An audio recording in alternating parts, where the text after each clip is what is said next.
کل کراچی میں بارش ہوئی ہے، ٹھیک ہے زیادہ بارش ہوئی ہے، لیکن کراچی کا حال تو جا کر دیکھیں، 3.5 کروڑ لوگوں کی آبادی کا شہر، پاکستان کا معاشی ہب، پاکستان کا کوئی ضلع، کوئی تحصیل اور کوئی گاؤں ایسا نہیں ہے جس کا تعلق کراچی یا کراچی کے لوگوں سے نہ ہو، منی پاکستان ہے۔ اب آپ بھی یہاں مردان اور نوشہرہ کے جو لوگ آئے ہوئے ہیں، مجھے یقین ہے کہ کوئی ایسا فرد بھی نہیں ہوگا جس کا کوئی ریلیشن شپ کراچی میں کسی فرد کے ساتھ نہیں ہوگا۔ ہر جگہ لوگ ملتے ہیں، وہاں رہے ہیں، وہاں پڑھے ہیں، وہاں کام کیا ہے، وہاں ہمارے عزیز رہتے ہیں، رشتہ دار رہتے ہیں، منی پاکستان ہے۔ اور اس کا حال یہ کیا ہوا ہے کہ اسٹیبلشمنٹ نے وہاں پر سسٹم مسلط کیا ہوا ہے ہم پر۔ ایک تو بارشوں کا سسٹم ہے نا، اور ایک کرپشن کا سسٹم ہے، زمینوں پہ قبضے کا سسٹم ہے۔ پیپلز پارٹی اسٹیبلشمنٹ کی A+ ٹیم کے طور پر کام کر رہی ہے، MQM اور پیپلز پارٹی 40 سال سے اس شہر کو لوٹ رہے ہیں دونوں مل کر۔ یہ اربن فلڈنگ کیسے ہوتی ہے؟ یہ اربن فلڈنگ ایسے ہوتی ہے کہ کروڑوں اور اربوں روپے برساتی نالوں اور ان کے جو راستے ہیں ان کی صفائی نہیں ہوتی اور کاغذوں میں لکھ دیا جاتا ہے کہ جناب یہ ہم نے صاف کر لیے۔ اور کون کرتا ہے؟ یہی سارے لوگ کرتے ہیں۔ یہ قبضہ میئر، یہ قبضہ سسٹم جو اس وقت وہاں سیٹیں بانٹی گئیں، 22 قومی اسمبلی کی سیٹیں ہیں کراچی سے، 47 صوبائی کی، تو 22 قومی اسمبلی کی سیٹوں میں سے 15 MQM کو دے دی، جس نے 5000 پولنگ اسٹیشن میں سے ایک اسٹیشن، اور اگر میں کہوں کہ تقریباً 20,000 پولنگ بوتھ میں سے ایک بوتھ بھی نہیں جیتا، اس کو 15 قومی اسمبلی کی سیٹیں اسٹیبلشمنٹ نے دے دی، جو باقی 7 رہ گئی تھیں وہ پیپلز پارٹی کو دے دی،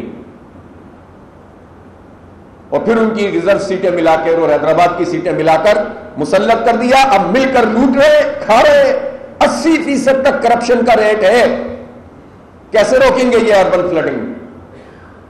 نالے یہ صاف نہ کریں برساتی، سڑکیں یہ بنائیں نا، جو 2 سال کا پروجیکٹ ہے وہ 15 سال میں ہوتا ہو، اور اس شہر کو جو منی پاکستان ہے، جو آدھی ایکسپورٹ کرتا ہے،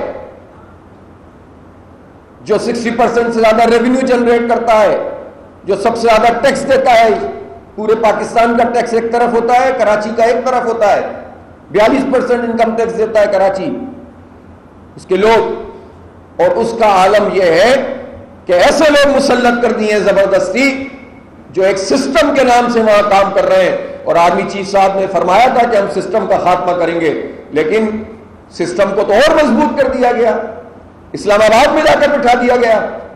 مزید طاقتور وسیع تر قومی مفاد میں پیپلز پارٹی اور MQM کو مسلط کیا ہوا ہے۔ یہ وسیع تر قومی مفاد کس کا قومی مفاد ہے؟ پاکستانی قوم کا مفاد تو نہیں ہے، یہ پاکستان کے لوگوں کا مفاد تو نہیں ہے، یہ سندھ کے لوگوں کا مفاد تو نہیں ہے، یہ شہر کراچی کے لوگوں کا مفاد تو نہیں ہے۔ تو پھر سوال تو پیدا ہوگا اور جواب ان کو دینا پڑے گا جنہوں نے بیڑا غرق کیا ہوا ہے پاکستان کی معیشت کا اور معاشی حق کا۔ لانے والوں کو بھی جواب دینا پڑے گا، کیوں یہ جعلی میئر کیوں بیٹھا ہوا ہے وہاں پر، یہ قبضہ میئر کیوں بیٹھا ہوا ہے؟ مینڈیٹ تو جماعت اسلامی کا تھا، مسلط یہ کیسے ہو گیا؟ کس فنومینا کے تحت ہو؟ کیسے سیٹیں چھینی گئی؟ کیوں ٹریبونل کام نہیں کرتے؟ کیوں الیکشن کمیشن ایک بالکل جیب کی گھڑی اور ہاتھ کی چھڑی بنا ہوا ہے؟ تو اس لیے باتیں اچھی اچھی کرنے سے مسئلے حل نہیں ہوتے، جو کچھ آپ کر رہے ہیں وہ آپ کا تعاقب کرے گا۔ اس لیے ہم یہ سمجھتے ہیں کہ جو کچھ بھی کراچی میں کل ہوا ہے، پورا شہر ڈوب گیا ہے، تو اس کی ذمہ داری ان سب لوگوں پر عائد ہوتی ہے۔ اور نہیں کرتے اس شہر کو جو پورے پاکستان کے لیے ایک زبردست قسم کی حیثیت رکھتا ہے۔ یہ جو صوبہ خیبر پختونخوا ہے، میں نے ابھی بنیر اور باجوڑ کا دورہ کیا، ٹھیک ہے وہاں پر کلاؤڈ بسٹ ہوا، آسمانی بجلی گری، ہم اللہ تعالیٰ کی پناہ مانگتے ہیں کہ اللہ تعالیٰ ہمیں محفوظ رکھے ان تمام آفات سے۔ لیکن آپ کو پتہ ہونا چاہیے کہ ایک گلوبل وارمنگ جسے آپ کہتے ہیں، پوری دنیا کا ٹیمپریچر تبدیل ہو رہا ہے، ماحولیات کا یہ موضوع ہے، تو اس پہ حکومتیں کیا کر رہی ہیں؟ انہوں نے کتنا اپنا مقدمہ پیش کیا ہے۔ پوری دنیا کی بڑی بڑی طاقتیں یہ گلوبل وارمنگ کا سبب بن رہی ہیں، ان طاقتوں کو جنہوں نے پوری دنیا کی معیشت کو قبضہ کیا ہوا ہے، مغربی ممالک، خاص طور پر امریکہ اور یورپی ممالک، یہ ان کی ذمہ داری ہے کہ اس گلوبل وارمنگ کے نتیجے میں جو ماحولیاتی تبدیلیاں ہو رہی ہیں اور اس کے نتیجے میں جو اس کلائمیٹ چینج کے نتیجے میں یہ سب کچھ ہو رہا ہے، اس میں اس کو اوور کم کرنے کے لیے اپنا کردار ادا کریں. اور پاکستان جیسے ملکوں کی حکومتوں کی یہ ذمہ داری ہے کہ وہ فنڈز بھی حاصل کریں اور اس کے مطابق کام بھی کریں. لیکن پرابلم یہ ہے کہ پاکستان میں اس وقت جو موسمیاتی سسٹم موجود ہے، گلے سڑے ریڈار، شمالی علاقہ جات جو سب سے زیادہ سینسٹیو ہیں،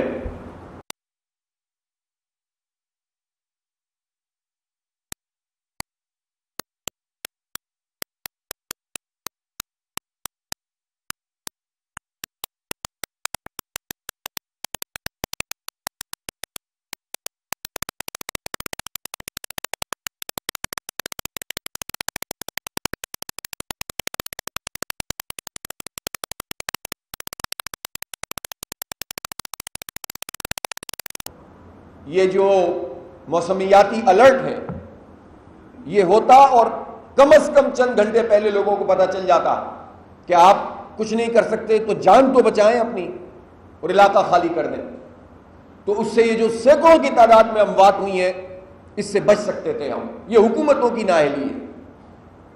میں اس موقع پر جب پوری قوم پریشانی میں ہے سیاسی پوائنٹ اسکورنگ کی بات نہیں کرنا چاہتا. الحمدللہ جماعت اسلامی کے رضاکار بنیر میں بھی موجود ہیں، باجوڑ میں بھی موجود ہیں، سوات اور شانگلہ میں بھی موجود ہیں، گلگت بلتستان میں بھی ہیں، کل کراچی میں بھی ہیں.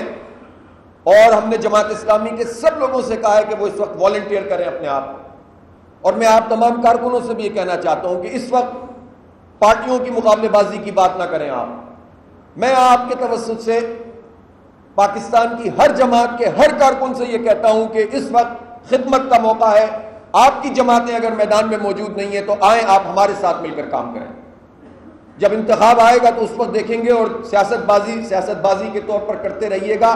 اس وقت میں سارے کے پی کے نوجوانوں سے کہہ رہا ہوں، چاہے وہ پی ٹی آئی سے تعلق رکھتے ہیں، نون سے رکھتے ہیں، کسی بھی جماعت سے رکھتے ہیں، کہ وہ جماعت اسلامی کے کارکنوں کے ساتھ مل کر والنٹیئر بنے اور لوگوں کی خدمت کریں، لوگوں کو بسانے کی بات کریں، ریہیبلیٹیشن پہ بات کریں. ابھی تک کچھ باڈیز نہیں ملی ہیں، پریشانی والی بات ہے. حکومتی مشینری اتنی فعال نہیں ہے جتنا اس کو ہونا چاہیے. ایکسپوز ہو جاتی ہے ہر حکومت، 12 سال سے حکومت میں ہو اور اس کے بعد یہ صورتحال ہو کہ آپ فوری طور پر ریسکیو کے لیے وہ پراپر اقدامات نہ کر سکیں، ریلیف نہ پہنچا سکیں. ریہیبلیٹیشن تو بعد کی بات ہوتی ہے. تو اس لیے اس وقت میں یہ کہتا ہوں کہ پی ٹی آئی ہو یا کوئی اور پارٹی ہو، اس کے تمام یوتھ سے، تمام نوجوانوں سے یہ گزارش کر رہا ہوں کہ وہ جماعت اسلامی کے کارکنوں کے ساتھ مل کر الخدمت کے والنٹیئر بنے اور لوگوں کی خدمت کریں. آپ اپنا جو بھی سیاسی ذہن رکھتے ہیں، ہمیں اس سے کوئی غرض نہیں ہے. جب آپ ہمارے ساتھ سیاسی طور پر بھی آنا چاہیں گے تو ہم آپ کا استقبال کریں گے.